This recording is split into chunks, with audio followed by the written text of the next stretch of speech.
Welcome to the newest episode of Beyond the Fame with Jason Fraley. I'm your host, Jason Fraley, picking the brains of the top filmmakers, musicians, and artists of our time. Super Bowl winning quarterback Joe Theismann hosts the 7th annual Virginia Vine event this weekend in Middleburg, Virginia to benefit the V Foundation for Cancer Research. I spoke with Theismann about his inspirational friendship with Jim Valvano, as well as memories of playing in Washington for Joe Gibbs alongside John Riggins and the Hogs. You've got to hear his memories of RFK Stadium shaking to chants of "We Want Dallas." Joe Theismann, hey, thanks so much for joining us on WTOP. Thank you for having me. I appreciate it. Now, of course, you're a Washington football legend of the burgundy and gold, but we are here talking about the V Foundation 7th annual Virginia Vine. It's going to be out in Middleburg, Virginia, April 8th to 10th this weekend. This is your 6th year hosting. I mean, why do you keep coming back? I guess, is it a personal cause for you, the cancer research? I think it's, yes, very much so. I knew Jimmy Valvano for many, many years. We were friends, close friends. I was there the night when he gave his speech at the ESPYs on stage, helped him off and on the stage. And, what ESPN has done in conjunction with them is provide a platform for us to be able to raise money to fight cancer. The event is called Virginia Vine.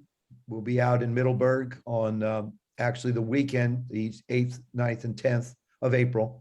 And you can go to a website, it's called virginiavine.v.org to get more information. And we're going to have there's going to be a concert, which is going to be a lot of fun to be able to be a part of. Maggie Rose is going to be there. We're going to have seminars. That's on Friday. Saturday, of course, we have a seminar and discussion in the morning. And then in the evening is obviously the gala event, dinner and live auction, where we hope to raise a lot of money. Last year, through the virtual part of our fundraiser, we managed to raise $1 million, and we want to exceed that far and above that this year. Now that we're going to have people, we're going to have people back in the audience. We're going to have a live auction, we're going to have live people doing all that. And Christian Huff is a fantastic Tony Award winner as well as an auctioneer. He's going to handle all that stuff. And there's, what's great is Jamie Valvano, Jimmy's daughter, who is just an incredible human being, has the same passion and love for life that her dad had, is going to be presenting the inaugural Virginia Vine Visionary Award to Mark Lerner, of course, vice chair of the Nats. And of course, baseball season's kicking off too. So, it coincides very well for what we're going to do. And, just a little background on what we've been able to do with the V Foundation is we've been able to raise over $3.8 million for early detection. And we can't do it without people donating. And like I say, this is something that's near and dear to me. It's near and dear, I think, to a lot of people. If your life and your friends haven't been touched by cancer, you're very blessed, but there are so many people out there that have, and we want to continue to fight and fight and fight to find a cure. And the only way we can do it is through financing and through donations. And I want to thank the sponsors and everybody that's involved, the hospitals, the universities that get involved in it. And we will be following COVID-19 protocol.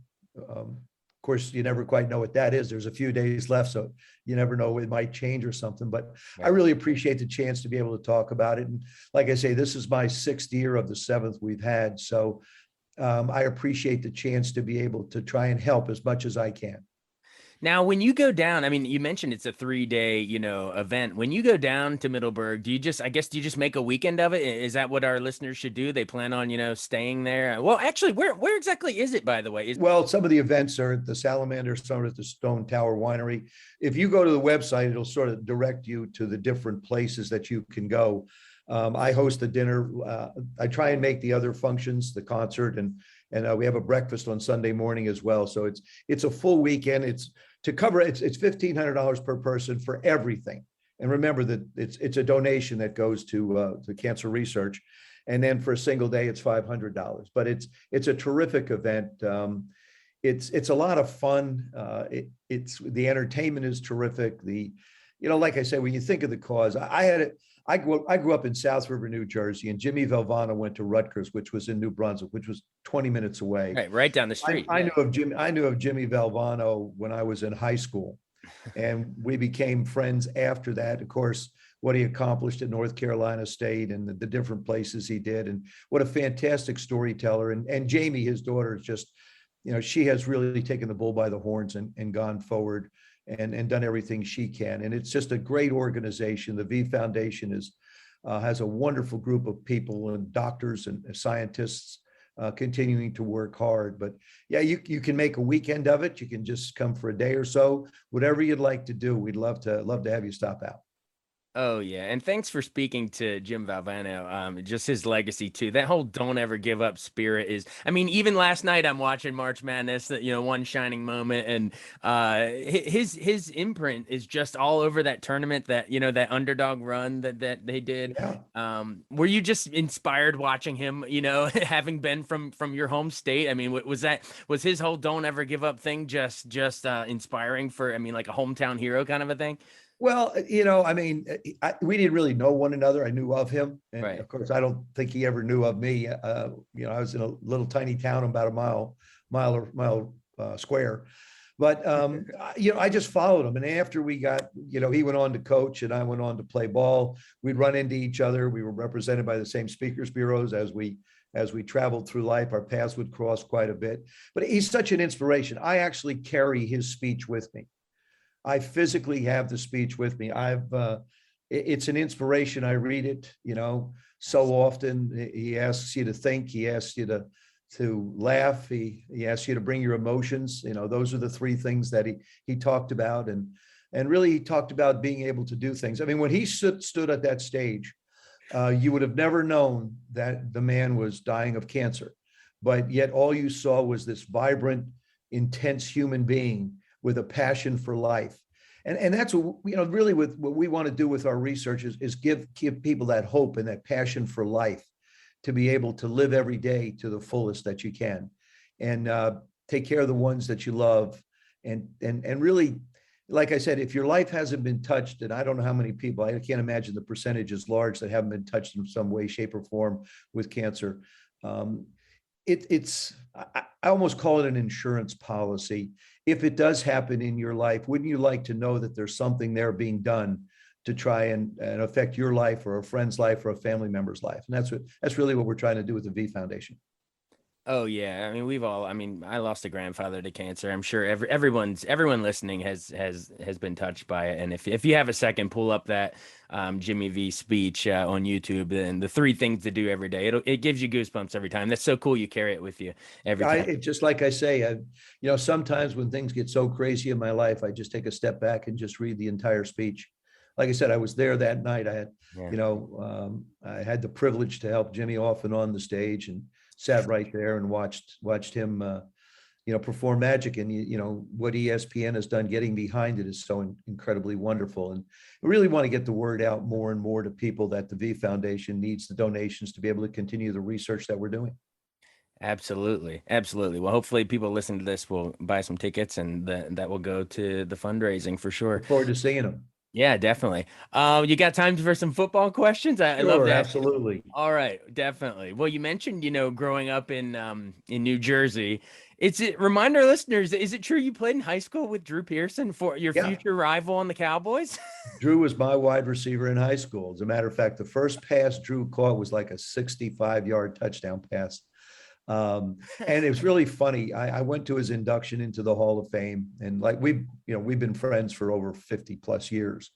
And I laugh because the Drew Pearson that I watched play for the Dallas Cowboys was the same exact Drew Pearson that I had the privilege to throw the ball to in high school. His mannerisms were the same. He ran the same. It's phenomenal. When I had a chance to look at that us playing together, and it's amazing how similar he is now to what he was before. But yeah, Drew was my wide receiver in high school, and I thank him for everything he did for me. Man, can you imagine? I can't imagine going up against Joe Theismann, Drew Pearson connection in high school. That's ridiculous.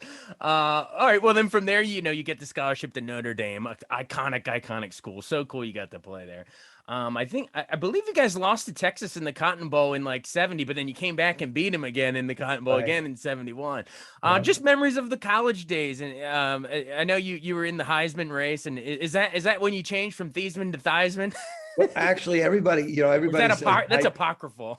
everybody says I changed, but actually it was Roger Valdesari, our public relations director, that made the suggestion to me. Yeah. And I called my dad to confirm the pronunciation of our last name. I think he thought I was nuts. It was like, what are you doing in college? You're calling me about your last name. And then Roger proceeded to explain to me that, my last name was pronounced Theismann, like in Heisman. Yeah. And the name stayed with me. I mean, it's been 50 plus years. It's created a brand of who I am. Jeez. And it all changed, back at the university. But I love the university. There's so many wonderful things about it. There's so many, we have such great athletic and academic programs. Our women are just phenomenal, winning, soccer tournaments, lacrosse tournaments, basketball tournaments. And, our football program, I think is really been handed off to a terrific individual in Marcus Freeman, taking over for Brian Kelly. I think it's, the program's in really, really good hands going forward, and huge game. We open in Columbus, Ohio against Ohio State. I guess that's, one of us is going to find out whether, what the rest of the year is almost going to look like going forward after that particular game. But the rivalries that were created, the friendships that I created at the university, and I tell people all the time, they say, well, where'd you go to school? I said, I went to a small school in the Midwest called the University of Notre Dame. Everybody laughs, but we only had about 7,800 students, and it was all male at that time. Right. But it was a small university, but of course it had a big legacy. Oh, it has a big legacy. It's very cool that you're still such a huge Fighting Irish fan there. I mean, how can you not be? The legacy is iconic. Well, talk about when you first come in with Washington then, because I know you got drafted by the Dolphins and the Minnesota Twins. Could have gone baseball too, but bounced around, the Canadian Football League. Finally come to Washington. How important was it that you had some other skill sets there? Because Billy Kilmer was the quarterback before you got to actually do some QBing. You did some punt returning. So how important was it that you were multifaceted there? Well, when I came to town in 74, I was, I had a mindset that I wanted to learn the game. I wanted to come back and play in the United States. I loved Canada. I would have stayed at least another 3 or 4 years, but our owner decided to economically change things. And so the big contracts that some of the other people got weren't available at that time, which is pretty much the way things are today now too, to be honest with you. It seems like I've missed windows in football and now in broadcasting. When you look at some of the numbers. But I came to Washington and sat behind Billy and Sonny. And when you're competing for a job, you don't necessarily look at it as a learning process. But in hindsight, as I looked back, I looked at the incredible abilities of Sonny to throw the football and lead a football team. And Billy's leadership skills were unbelievable. Billy couldn't throw the ball like Sonny, but honest to goodness, the guys would play their heart out for him. And I think that's a tremendous compliment and credit to Billy for his leadership skills. He was one of the toughest people I've ever been around in my life. And of course, we just lost a great individual in Charlie Taylor. Charlie just passed, Bobby Mitchell a year ago, and now Charlie has been gone. And, these are guys that I got to knew very well. And as a matter of fact, when Charlie set the NFL receiving record, I had a chance to throw him the pass against the Chicago Bears in the third quarter of that particular game. And I'd see him all the time, lived really just sort of down the street from him a little bit when I lived in Reston, Virginia. And so there so many unique characters were a part of the football team then. I mean, it was an unbelievable experience. Then Jack Pardee gave me the chance to play in 78, and Coach Gibbs came in 81, and we sort of took off from there. And then, now we're I think Ron's doing a terrific job putting this program back together. There's some pieces that have to be filled going forward. I think Carson Wentz has got a tremendous opportunity ahead of him right now to be able to sort of, reignite his career, get it going in the right direction. There's places that I'm sure they're going to fill in the draft, and I'm excited about what the Commanders are going to be able to do. And people ask me too about the name, and if we win, I don't think anybody's really going to care what the name is. But going forward, it's a chance for these young guys to create a legacy of their own. They're really going to start creating a history this year of their own. And I hope it's, if you start winning, people are going to start coming out and getting excited. That's the big thing. It's all about, you just got to put a winning product on the field and keep the burgundy and gold, please. And I think everyone that was a great decision by them to be able to keep the colors. And you're attached to the history of what the team accomplished, but you also now are moving forward with a different name. Right. Well, before we run, we got to hit that 82 season because there's so many memories. And you played with Drew Pearson in high school, and here you are, it's We Want Dallas, the stadium shaking in the NFC Championship game. Remind me the magic of RFK and just that insane, that's a one-of-a-kind, like, all-time day in the history of the franchise to be able to beat those Cowboys on your field and go to the Super Bowl. It really is. It's funny you bring it up because I remember standing on the field and people will ask me, what is the most memorable game you ever played? Obviously the Super Bowl is a memorable experience, but playing the Cowboys at RFK for a chance to go to the Super Bowl was the game that just stands out in my mind completely. It was a physical, hard fought football game. Darryl Grant making the interception, Danny getting knocked out. That part of the game was incredible, but to stand on the field at the end of the game and listen to the fans cheer, "We want Dallas, we want Dallas," and pounding their feet on the metal seats that had been brought in to ring during the field with, because they increased the capacity. Mm-hmm. I literally stood on the sidelines, and I get goosebumps telling this story every time. My feet, the ground beneath my feet was shaking. I mean, I stood there and the ground was just shaking. I'm thinking, this is the most surreal experience I've ever felt in my life. But they were always a great rivalry. As a matter of fact, I'll tell you a funny story. Mm-hmm. We, at the end of the game, we get the ball back with about 4 minutes to go, and we didn't want to turn it back over to them. So I'm in the huddle. We used to signal in our plays. We didn't have communicators in our helmets at that time. So Coach Gibbs, Don Bro is our coach who did the signal. He signals in like a running play, an off tackle play.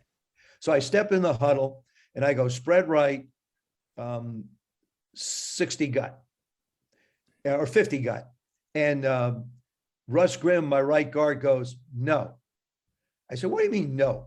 I mean, coach wants to run this play." He says, "I want to run the ball. We want to run the ball. The offensive line, the Hogs, we want to run the ball at Randy White." So now I'm middle management. Okay. I've got a problem here. I've got a play coming in from the coach, and I've got the guys out on the field that want to do something. So I went with Russ. So I changed the play. I went to 50 gut, which was an off tackle play right at Randy. Russ had him right in front of him. They'd been battling like warriors all day. So now, bang, we pick up 6 yards. I look to the sidelines. Joe signals in 60 gut. I step in the huddle. We go spread right, short motion, 60 gut. Russ goes, "No."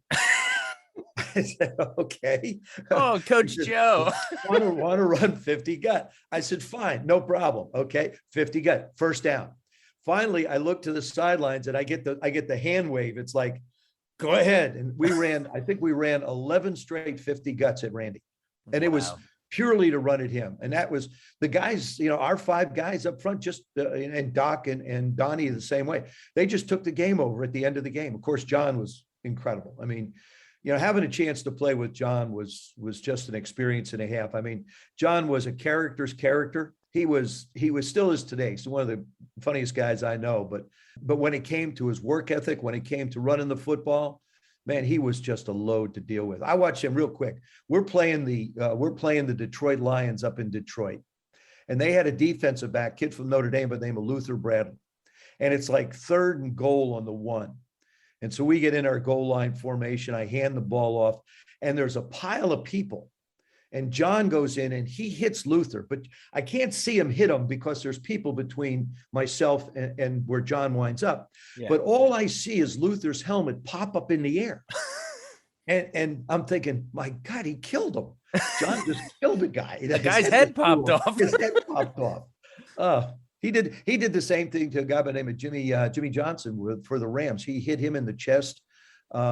and knocked him out of the game. And I remember running out of bounds towards the sidelines. And this was a time when they didn't take you right to the locker room. Sure, they tried to bring you back with smelling sauce. I remember him sitting on the edge of a bench, the Rams bench, staring out into space. So John had the ability to take people out with his running skills. But it was, and I had the best seat in the house. I mean, I could turn around, hand the ball to JR and just, watch the magic happen. Oh, Riggo. John Riggins is a legend. And in that Super Bowl, everyone remembers his famous, game-winning run against the Dolphins there when you guys won. But remind me, I think you threw like 2 touchdowns in the game yourself, but I want to ask you about the play that you had to become a defender, where the ball got tipped up and you had to think quick. That saved the game. Yeah, well, that was, we were backed up on our own. We were backed up and we were down. And I think if they'd have scored, I don't believe we would have caught them because their defense was that good and we weren't going to be able to throw a lot against them. I threw for like 150 yards maybe in the game, something like that. That's all. But, and the night before, coach said that we want to keep the game close. We want to control the game with the guys up front and have John run the ball. That was what our game plan was, to be able to basically control the game. And at the end, if we needed to do some things, that would be different, but we wanted to control it there. And so we're backed up about, 12, 15 yard line. And I turned to my right to throw a pass to, I think, Alvin Garrett. And I came back to the left where Charlie Brown was. And I threw it and Kim Bocamper knocked it up in the air. And all of a sudden my feet felt like they were in cement. The ball, I could actually see the laces on the ball. It was spinning just in slow motion. And then I can see Kim's got his arms out and he's headed for the end zone. And I just made one last dive, and managed to get my arm in between his two and knock the ball away. And I remember sitting in the end zone and looking at Kim going, that was close. That was a close call, guys. And it's funny. I've had moments. My 1 yard punt against the Chicago Bears was an experience that I had. Obviously the Super Bowls, the interception that I knocked away, and of course in Super Bowl 18, the one I threw. Yeah. And then having the privilege to broadcast Super Bowl 19 with Don Meredith and Frank Gifford. Not too many people realize that I actually worked for ABC. That was my first real broadcasting experience, was the Super Bowl between Miami and the San Francisco 49ers out in Palo Alto. So it's been a wonderful, storied career where I have a lot of tremendous memories of the people I had a chance to meet and the people that affected my life. And, I've said this time and time again, the quarterback position is the single most dependent position on a field. Yeah. And I was very fortunate to play with a bunch of guys and a bunch of coaches that really made the game fun. Oh, so many legendary players and so many legendary teams. Do you think the 83 team, the one that went and ultimately lost to the Raiders and Marcus Allen, that whole thing, do you think that was even a, more talented, better team than the team that won it in 82? I'll turn it to you. Who do you think was the most talented team you were on? No question. The 83 team was the most talented. We lost 2 games that year. By 1 point, one to the Packers, by 48-47, I think, and to the Cowboys, it could have been 31-30 or something like that. But we only lost 2 games that year. We averaged, we were the highest scoring team in football. And if hindsight's 2020, so we'll step back. If we win that Super Bowl, we win back-to-back Super Bowls, that team, I think, gets ranked in the top 1 or 2 in the history of the game. Be up there with the New England team that lost to the Giants. When they were the 91 Skins, baby. And the 91 Skins were just phenomenal as well. Yeah. But I think that we would have probably been, ranked really high because that was just, it was really funny when I got into meetings with Joe, when we sat in our quarterback meetings and we went through the game plan. I never, ever doubted we were going to win a football game. The only question I ever really had was how many points were we going to score? That's how good I thought we were. And, Coach Gibbs was just, to this day, I talk to Joe and we converse and I say, he's the greatest halftime adjustment coach I've ever known of and been around. But also when it came to the red zone, which is inside the 20, nobody like him. He was, it was genius what he was able to do, giving us the chance to be able to find guys, get them open, or just pound it in with John. It was really funny.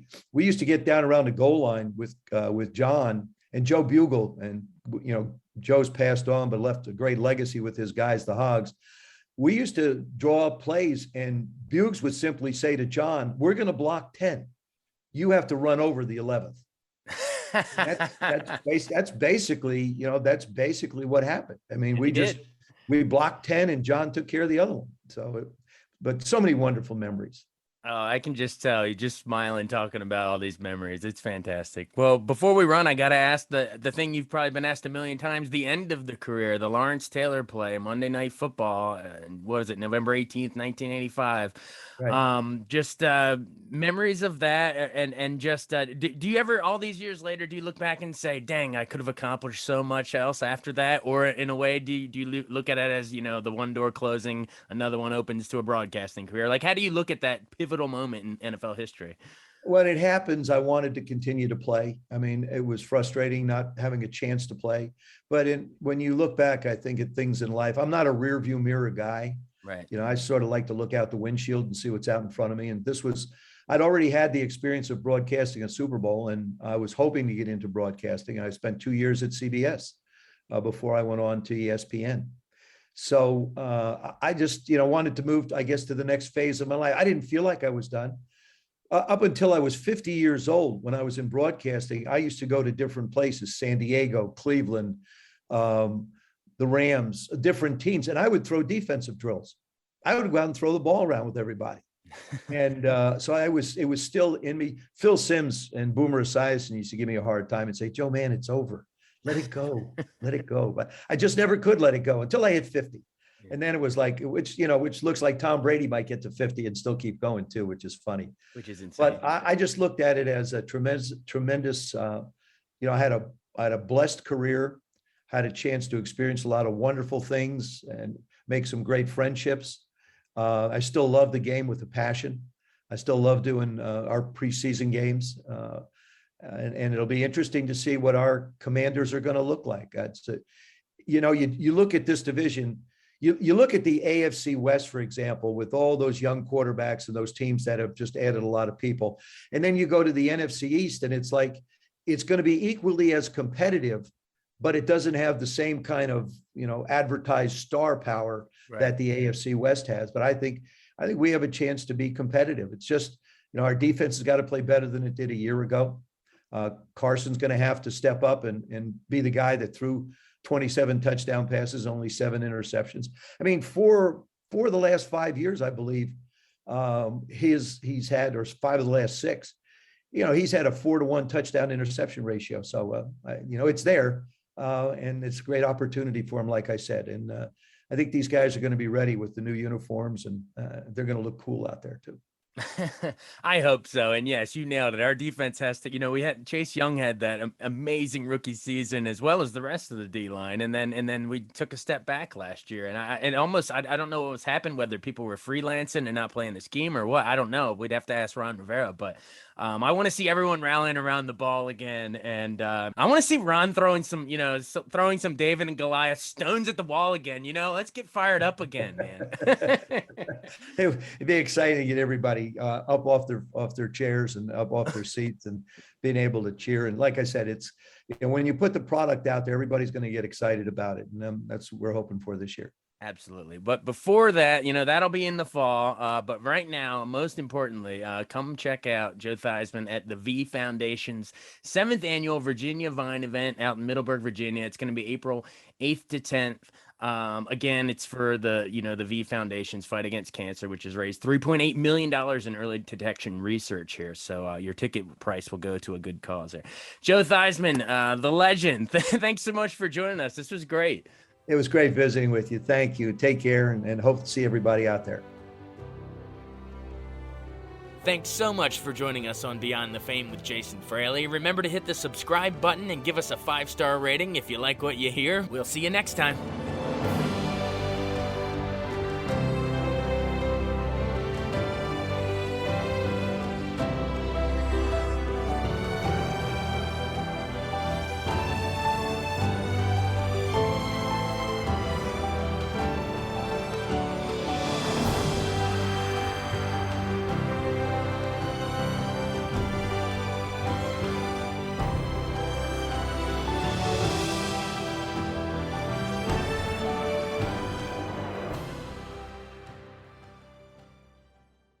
I wanted to take a second to tell you about an app I really enjoy. Living in the DC area is great, and Podcast DC gathers all of the local shows that I like all in one local app. Health, sports, local news, politics, and so much more. Podcast DC is the new local app with hundreds of DC area podcasts to choose from. I can earn exciting rewards just for listening and share the podcasts I love instantly. Available in the App Store or in Google Play, listen local with Podcast DC.